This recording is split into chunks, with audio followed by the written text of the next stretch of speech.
26ရက်6လ2026နေ့ခေါ်လေး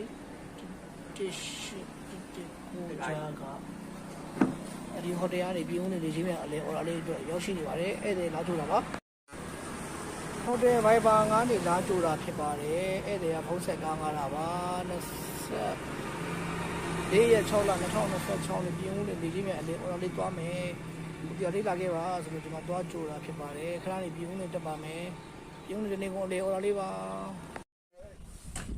24ရက်6လ2026ပြည်ဦးနေပထမဆုံးအနေနဲ့ကျွန်တော်မဟာလူကတာတီချစ်ပြောရောက်ရှိပါပြီ14ရက်6လ2026နေ့အော်လာလေးပါအားတော့ပြည်ဦးလေကနေစီချန် Garden Rose ဖြစ်ပါတယ်အဲ့ဒီကိုရောက်နေတာပါ24ရက်6လ2026ပြည်ဦးလေဒီကောင်လေအော်လာလေးရောက်နေပါတယ်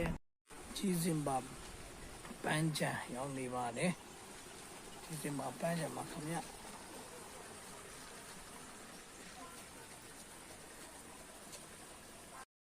တရုတ်ပုံကြောင့်ဖြစ်ပါတယ်ငါးပါးတင်တာကြောင်းတို့လည်းခေါ်ပါတယ်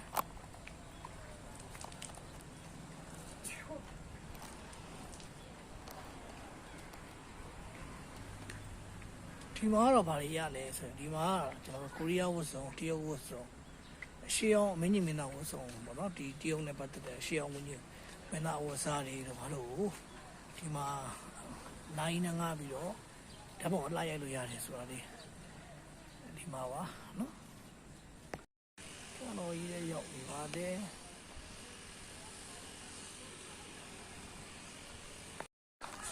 ဒါတော့ကျွန်တော်ပြည်ဦးလျံကန်တော်ကြီးပန်းညံဖြစ်ပါတယ်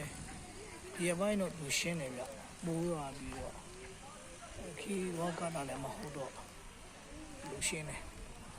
နိုင်ပါရင်လာမယ်ဆိုရင်တော့ကောင်းပါလေအတူတူတော့ကောင်းနေကြအေးနာမယ်စိတ်နာမယ်အနွေးတွေမပါရင်တော့ချမ်းမိတာမဟုတ်တော့ကျွန်တော်အနွေးတွေမပါရင်ဒီကတော့အနွေးတွေမပါခဲ့လို့အေးနေပါဒီပူဇာလုံးနေရတယ်